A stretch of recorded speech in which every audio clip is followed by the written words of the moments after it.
I got another Halloween television episode guide for you. We're covering a wide range today. None of these in particular are on my must-watch list, but some of them come pretty close. They're like personal favorites of mine. And with the other ones, who knows? They might be on yours. So, yeah. I think I'm going to start it off with a pretty simple one. That is The Office. This is from season 2.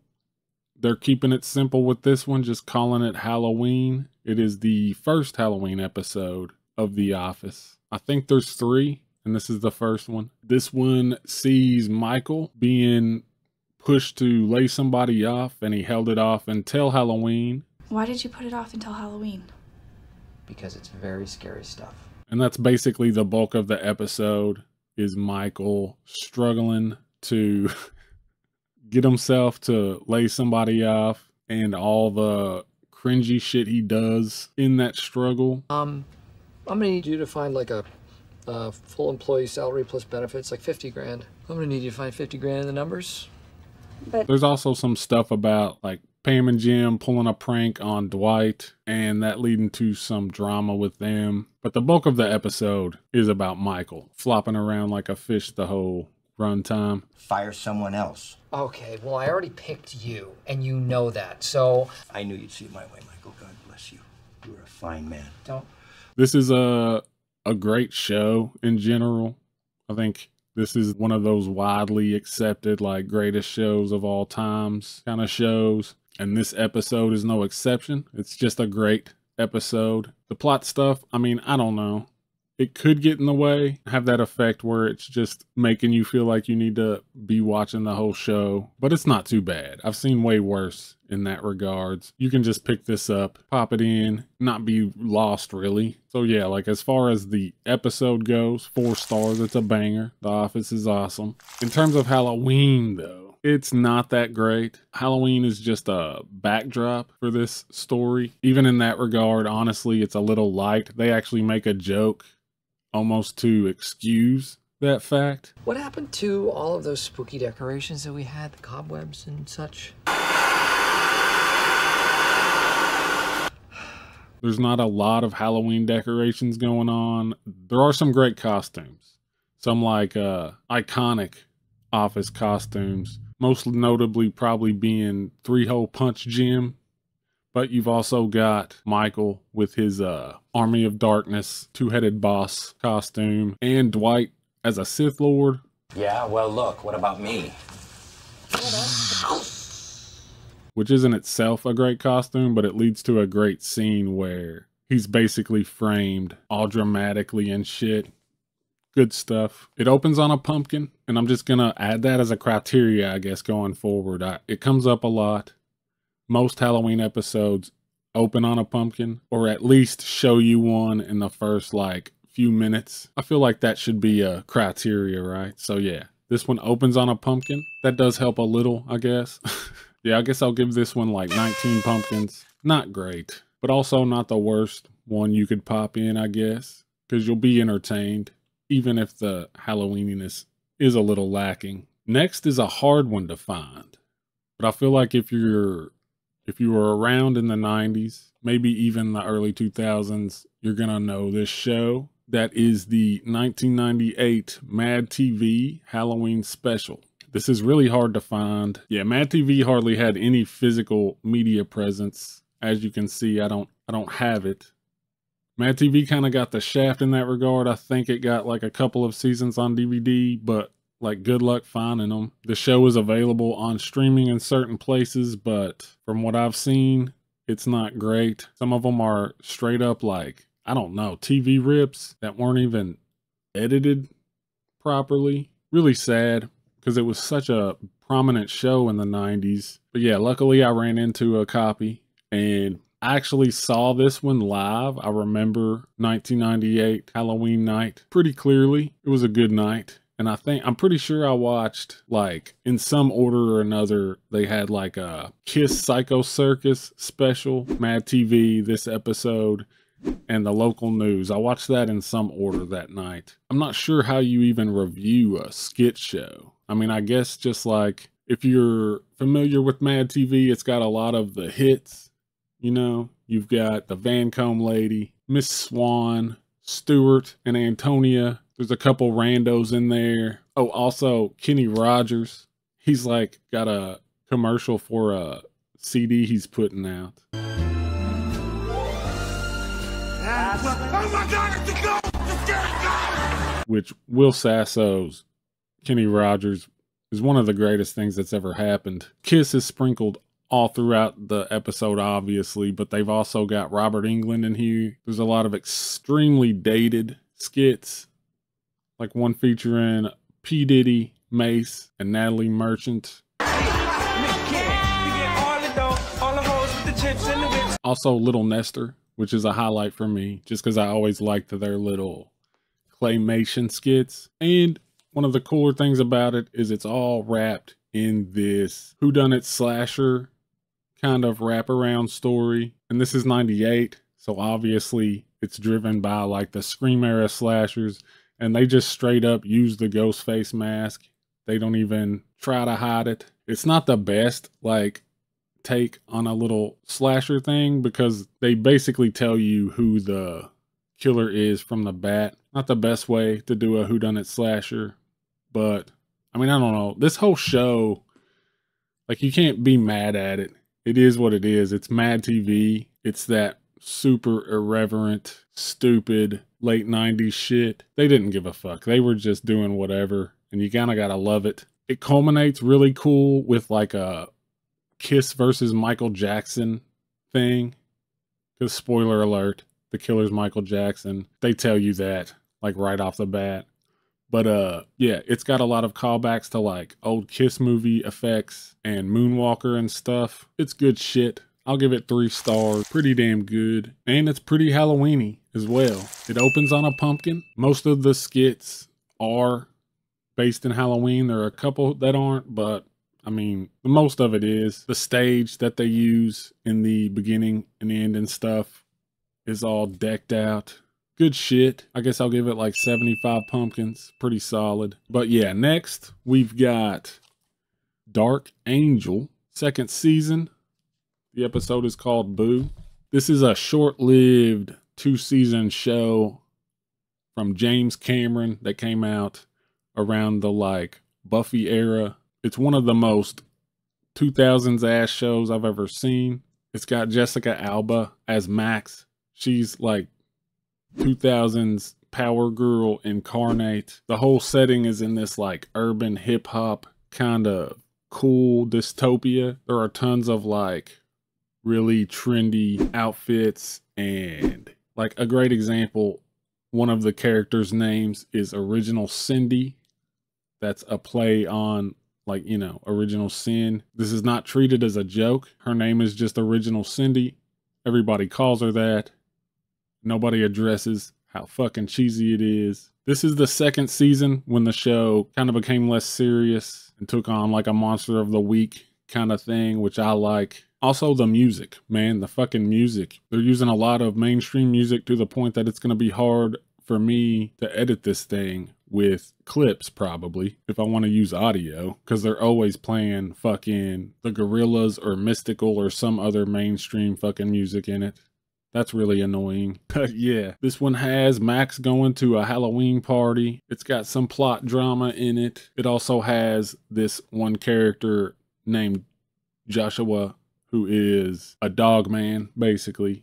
And he wants to go out because it's the one night he can go out without getting basically outed and arrested by the government for being what in this show are called transgenics, which are basically mutants. But it all kind of collides when they run into this one transgenic guy who gets his head separated from his body.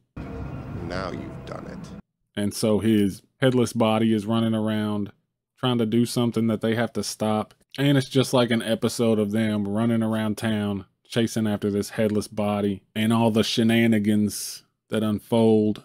I mean, I don't know. This is a fun episode, but I feel like this show is gonna be hit or miss for people. It's not a great show of the time, but if you like that time period, this show has all that like extreme cheese that popped up in the 2000s. It's got that vibe, and I don't know, this is a fun episode just with the like running around town. They're all piling into a van, going to these different locations, meeting different characters, and crazy shit happening. Shit gets really weird towards the end of the episode especially, and there's a reason for that they explain, but like, yeah, they just kind of went all out and made like a lighthearted, silly episode that doesn't affect the like story too much. So yeah, I like it. There's a cool fight scene in it with Max and the headless body. But yeah, I guess I'll give it like a 2 stars. It's all right. Definitely fun to watch if you like this kind of thing. And in terms of Halloween, I mean, it's somewhere in the middle, I think. Halloween is a big part of the plot of this episode. They have some cool stuff like these like dystopian future trick-or-treaters who are basically like going door to door, holding people up. So you got candy? Because me and my crew here got a carton of eggs. Here's $5. Beat it. There's a big Halloween party, so you see a lot of costumes through the night and stuff. And this one ends on a jack-o'-lantern. There are little to no like Halloween decor things going on in this episode outside of the party really, but they did at least at the end sneak that in. But this is like a cool techno 2000s future projection on a big brick wall. I don't think that ending on a pumpkin is better than opening on one, but at least they did it. So yeah, I'm still gonna go pretty low here though. I'm gonna give it 5 pumpkins because it wasn't that Halloween-y to me. I don't know. At number 4, this is gonna be one of my personal favorites. Not quite a must watch, but for me very strong. Clarissa Explains It All. This episode is called Darling Wars. It aired in '93, 3rd season. I used to rent this one a lot from the video store. It was on like a Clarissa Explains It All like 4-episode tape. And I watched this shit over and over. This show has some of the coolest 90s clothes.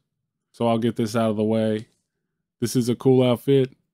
And this is a cool outfit. The story here is that the parents are leaving. So Clarissa and her brother Ferguson get the house all to themselves, and their plan is to order pizza, Extra cheese, extra sauce, extra everything.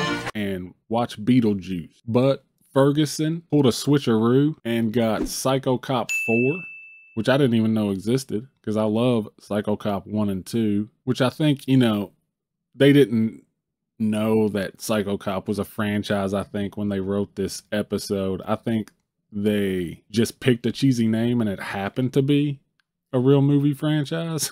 Still pretty funny. In this one, Psycho Cop 4 is an action movie, it seems like. Put the gun down, Jocko. No way, man. But yeah, this pisses Clarissa off. This starts like a back and forth prank war through the night, but then they eventually have to like squash the beef and come together when the power goes out and there's like an intruder running around. This is an awesome episode. This is my favorite episode of a show that is very near and dear to my heart. One thing about this episode is that it's almost like, for a kid that age, this is almost like a power fantasy scenario. Parents are gone, you're gonna eat pizza and watch horror movies. So yeah, this is easily a 4-star classic. Halloween wise, even though it is a episode that aired on around Halloween on the Snicker Treat block, it is not set on Halloween specifically. It's raining outside. There are no decorations. There's no mention of Halloween. It's just like a spooky night at home. But I don't know, man. This is probably just all me, so bear that in mind. They have all the other elements. They have like, every time something dramatic happens, there's like lightning outside. They play all that stock Nickelodeon, like spooky music. The hand landed in the cement mixer, the very same one used to build this basement. There's like the spooky story that Clarissa tells Ferguson in the basement to scare him. Isn't that would explain this? So I'm gonna go off books a little bit and give it a very biased, like 100 pumpkins, just because I love it. I highly suggest watching it. But despite my bias, just know that it's not set on Halloween. So yeah. All right, last one, big finale. This is another kind of obscure one. This is R.L. Stein's The Nightmare Room.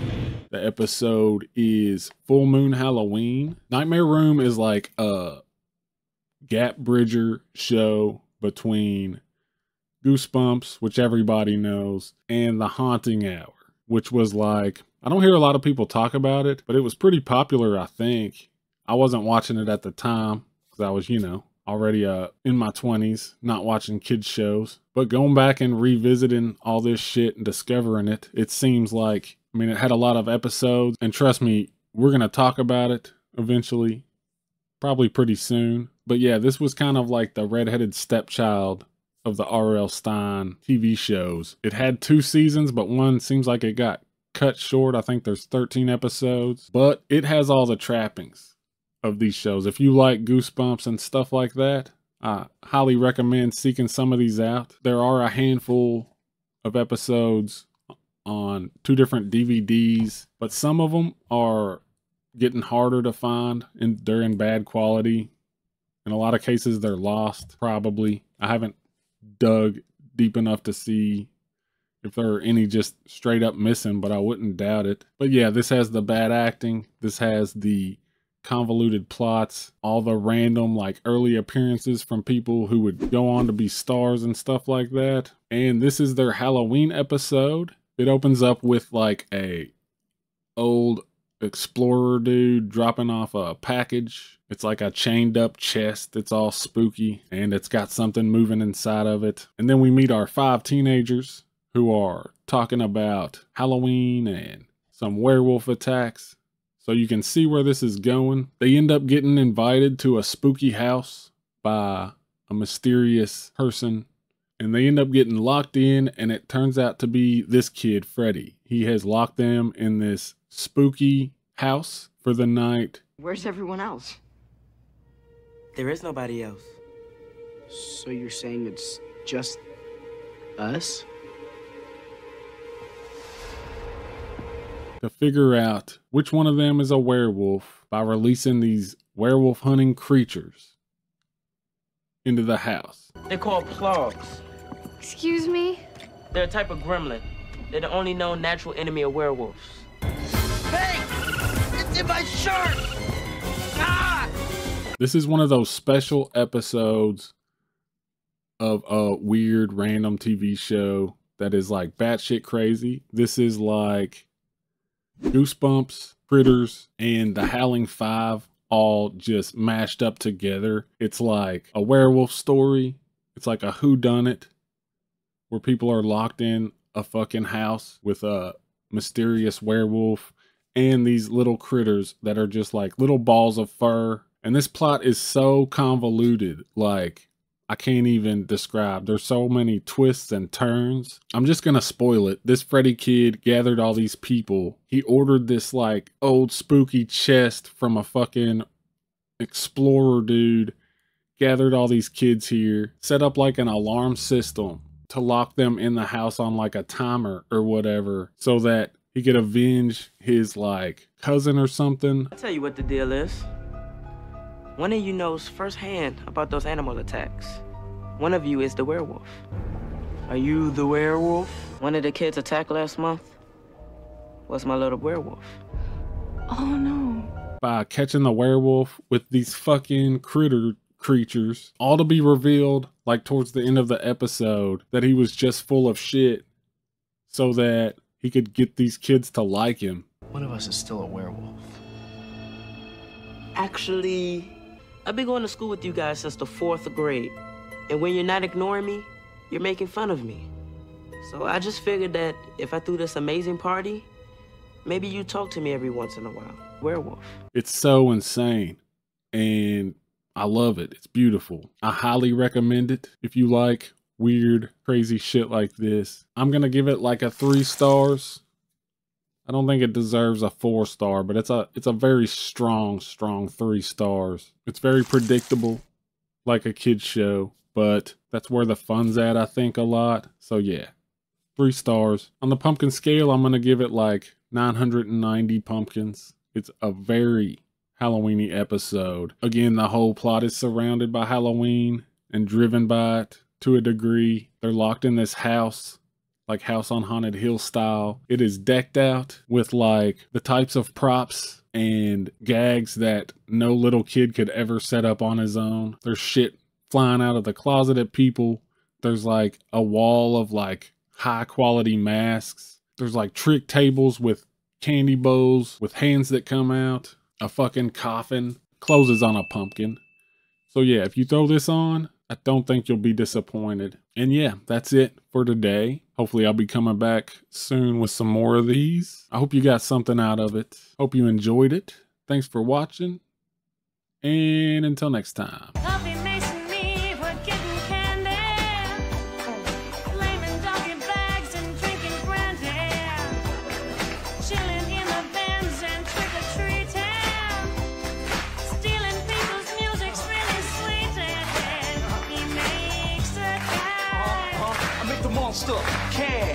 Yo, help me make the cash, yo. Yo, time to pump, money, money, money.